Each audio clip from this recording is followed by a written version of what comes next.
What's going on, LEGO Maniacs? It's Ty, the LEGO guy here, and welcome to another Old School Wednesday review. Today we're returning to the castle theme and taking a look at the kingdom sub-theme. This was one of the very last ones I needed to kind of complete it, so I'm excited to get into it. It's the King Carriage Ambush that's set 7188.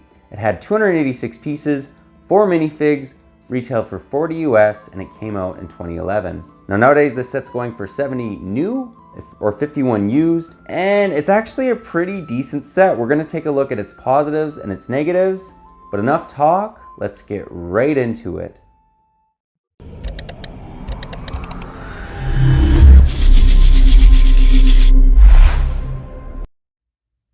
And to start us off, we'll begin by taking a look at the two smaller builds that are kind of included in the set to make up the ambush. Give you guys a 360 view. Now, right from the get-go, I'm just going to mention some of the things that bother me. Not so much the one with the hammer, but this one, these trees are just too plunk. Like, a normal tree does not grow like that. It doesn't look organic at all. All in all, I still think they did a decent job at it. I just think it could have been done a little bit better. But the first one we'll take a look at is actually this awesome looking little hammer tree. And why I call it that is because it literally has a hammer.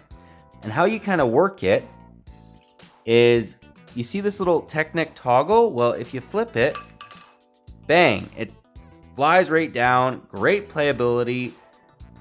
That one I think works really well. Now the other one, this is another knock against it. It has a flick fire missile. I'm not a big fan of flick fire missiles. However, on the bottom right here, you'll notice they have a nice little bottle of rum.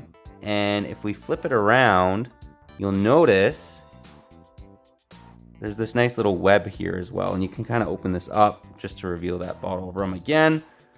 All in all, I'm not a huge fan of the top of it. I don't think these trees look too organic, as well as the flick fire missile, but it's not terrible. It is what it is, but it's definitely passable.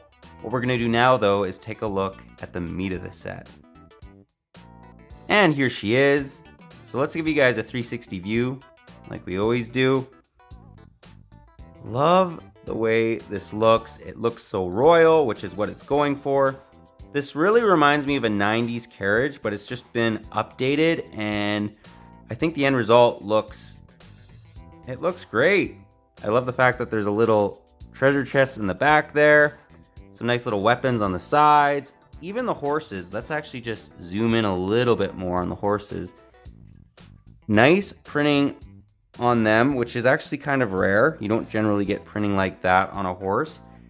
And it was one of the last years they actually used this style of horse, just because future ones had it that the hip could be moved up, so you could kind of make it like the horse is jumping. This one does not have that. However, I still love these old style horses. I'm not a huge fan of the headgear with the unicorn spike. I do like the armor though.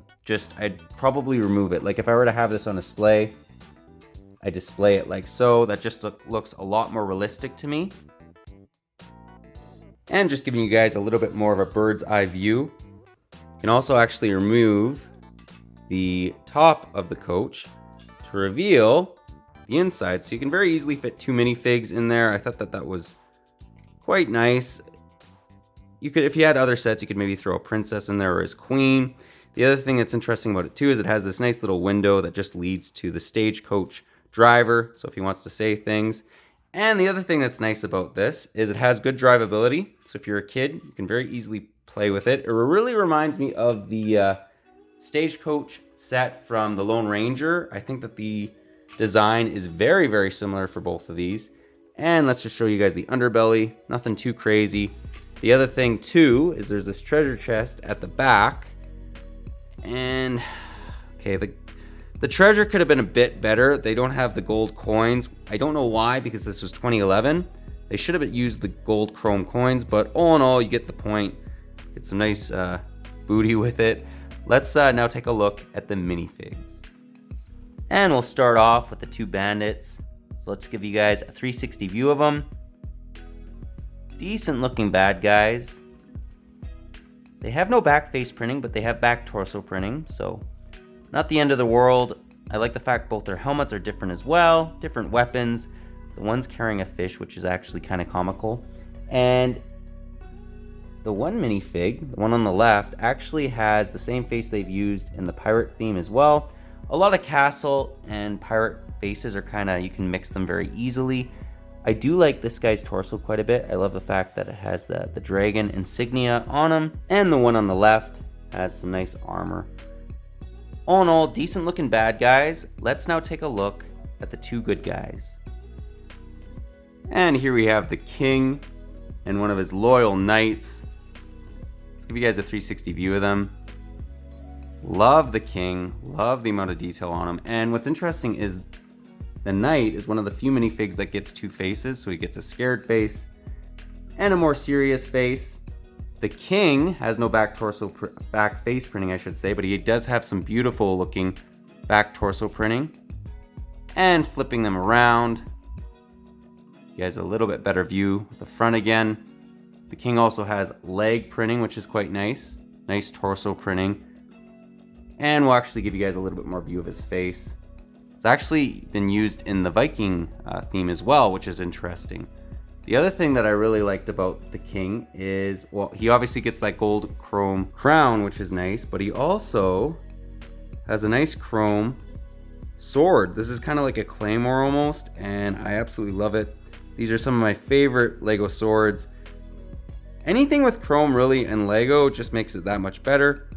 Anyways, those are the figs. What we're gonna do now is get into the end of the review and get my final thoughts. Well guys, that was my review. Do hope you enjoyed it. Honestly, this little castle set has it all. I mean, the carriage, little ambush builds, I think it's great. I do think they could have added a little bit more detail on the little side builds just because the carriage is so well done. It's probably like a 10. And the ambush builds are maybe like an 8. Not terrible, just I'm not a big fan of the flick fire missile. Just keep that out, especially out of castle theme sets. And the hammer was kind of cool. Yeah, I like the fact that it had that little web as well. I mean, it's not bad. It's still pretty good. It's just the flick fire missile, and maybe make the trees look a little bit more organic instead of just so plunk plunk. But all in all, this was a really solid set. I definitely would recommend you guys pick it up if you can for a good deal. I mean, 50 bucks if you get it used in good condition, which is what I did, is not a bad price. But let me know what you guys think about this one. If you like it, if you don't, any areas you think they can maybe improve on it. I just think all in all, this was a really decent set, and you get that awesome detailed king minifig, which doesn't hurt. I always love it when they put a lot of effort into the king minifigs. But yeah, that's all I got for you again. But yeah, if you guys like this video, leave it a thumbs up. If you're new to the channel, definitely consider subscribing and click that bell so you're notified for any future old new sets we do. We do one of these basically 2 or 3 times a month, and I really enjoy doing them. But yeah, that's all I got for you again. But thanks again for watching, and I'll catch you on the next one.